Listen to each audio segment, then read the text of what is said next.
Hello, everybody. My name is Zoro Chaos, and welcome to more Witcher's Rules Primer. I'm your host, and I am going to talk about Hexes and Curses. So let's get into it. Hexes. Curses are one of the most vicious and inscrutable forms of magic in the Witcher world. Luckily for most people, curses are very difficult to cast. Most people do not decide to cast a curse. Curses are magical phenomena that come about when tension is high, blood is flowing, and hatred is permeating everything. Hexes, on the other hand, are much simpler and much more easily tamed. Many mages and priests are capable of catching hexes just like they cast spells or invocations. This is also true for druids. Channeling magic through their body, the magic user can inflict small, less dangerous curses on their targets with the knowledge that the hex will take hold as long as it's cast appropriately and against a weak-willed enough target. Unlike curses, hexes are formulaic. They are cast a certain way and can be lifted with a certain ritual. These rituals are often strange and esoteric, leading to many folktales and baffling many mages. Unlike regular magic, spells, invocations, and rituals, hexes and curses appear to draw on magic from somewhere other than the elemental planes. Some magicians and scholars have postulated that while standard magic draws energy from elementals, curses and hexes draw power from the devils that live in the vast void beyond the mortal plane. Of course, this makes hexes and curses much more dangerous than their tamer cousins. Rolling a fumble while casting a hex has a percentage chance to affix itself to the caster rather than their target. Many mages have suffered for weeks of the effects of a hex that they failed to cast on an enemy. Though also, if you're a target of a hex, you can use resist magic to not be hexed. It's not so much of a choice when it comes to curses, though. Now, there's a little bit further things. I'm not going to read all of the hexes itself. I'm going to read these. How to lift a hex. Lifting hexes is much easier than lifting curses. Due to their formulaic design, each hex has an equally formulaic dismissal method. Discovering that method, however, is difficult. Low danger hexes require an education roll at DC 16 or a Witcher training roll at DC 14. Medium danger hexes have an education DC of 20 and a Witcher training DC of 18. High danger hexes have an education DC of 26 and a Witcher training DC of 22. Hex Library. Hexes, while usually minor, can be extremely useful. I told my students that any person other than myself who leaves my personal library with one of my books without permission will soon find their eyesight failing and their sexual organs perpetually engorged, and a putrid purplish green. In order to reverse the hex, the individual must copy out the book in question entirely. It's all rubbish, of course, since I can't use magic of even the blandest sort. Brandon of Oxenford.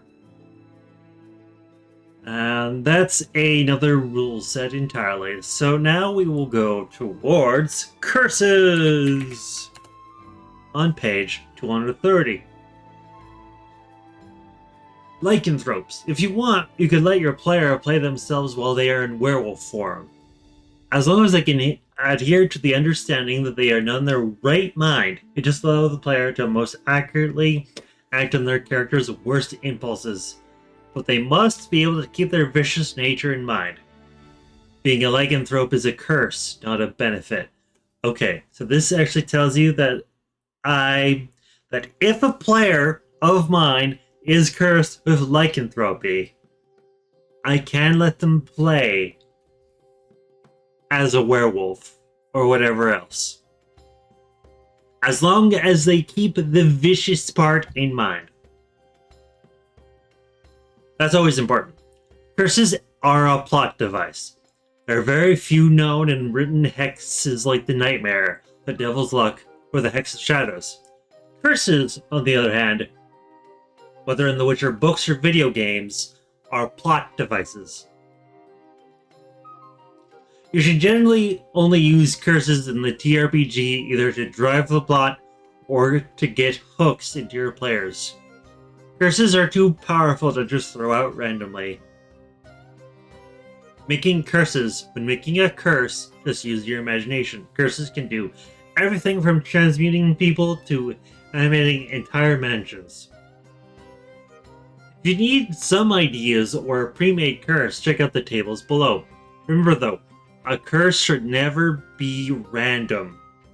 Curses are poetic justice that punish transgressions in a fitting way. The curse building section gives you more information about making your own curses. So, known curses. The Monstrous Curse, the Curse of the Wanderer, the Haunting, Lycanthropy, and the Curse of Pestilence. I'm not going to read out their effects, but I'm going to read out some of these. Curse building. Building a curse is an art. No effect in a curse should be random.